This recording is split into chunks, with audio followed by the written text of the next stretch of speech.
Franco.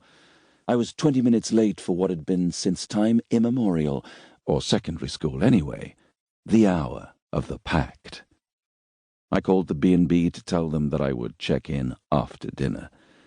I'd forgotten that being 20 minutes late in southern Italy means being anywhere from 10 to 30 minutes early. I forget every time. Art says I do it on purpose, but I don't think so. Maybe the pact has fizzled out. They will come, I say to myself. They will come. I've been repeating this all the way from the airport. It's the pact. They won't break it. The pact was Art's idea, hence the capital P, because Art always puts capitals on words, multiplying their power, transforming them into words with a capital W. The pact is a silly game which I swore I would stop playing last year, and if the boys don't show up, I'm by now almost sure they won't. I will feel like a complete idiot. I could have put to better use the money I spent on this trip. The flight and the B&B were dirt cheap. But lately, for me, dirt cheap has become synonymous with stupidly expensive. And yet, here I am.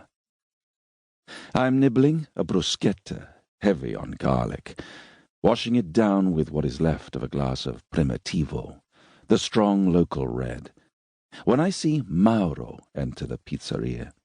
So one of them has come after all. With his cream chinos, white shirt, and navy blue jacket, Mauro plays the part of the grown-up with a grace I can only dream of.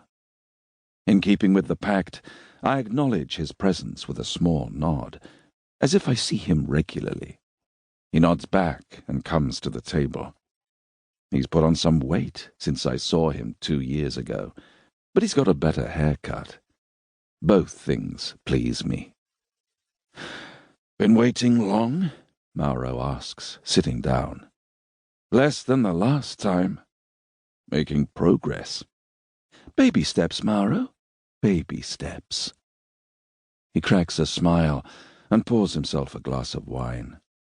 "I wasn't so sure we would see you again." "Neither was I."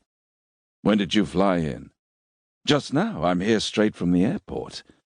"You didn't swing by Angelo?" "He doesn't know I'm in town." Mauro undoes his smile. We've been friends for too long to hide our feelings, and right now he feels I'm a jerk.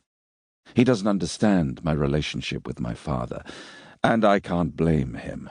Most of the time, I don't understand it either. "I'm not staying at his," I explain. "I've booked a B&B. I'm leaving tomorrow early in the morning, and I thought it wasn't worth the hassle to stay with him." "Stop that. I don't have to justify myself. I'm a grown-up." "Say we bump into someone you know and they tell Angelo." "Let's hope it won't happen." Mauro raises his hands in surrender and says, "I arrived yesterday." "Have you seen Art?" "What do you reckon?" "I reckon not. It would feel like a breach of the pact. Silly as it is, we are serious about it, or have been.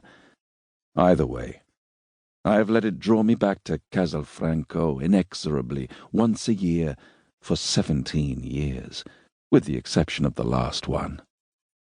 What my 80-year-old widowed father can't accomplish, the pact can.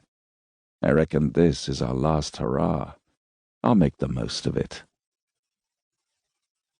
"Art is bonkers," says a voice behind my back. Mauro stands up. "Tony!" I turn my head to see Tony make a bow and a flourish. "These days I go by Tony the Mighty." Tony is not tall, but he is so muscular and compact in his sleeveless shirt.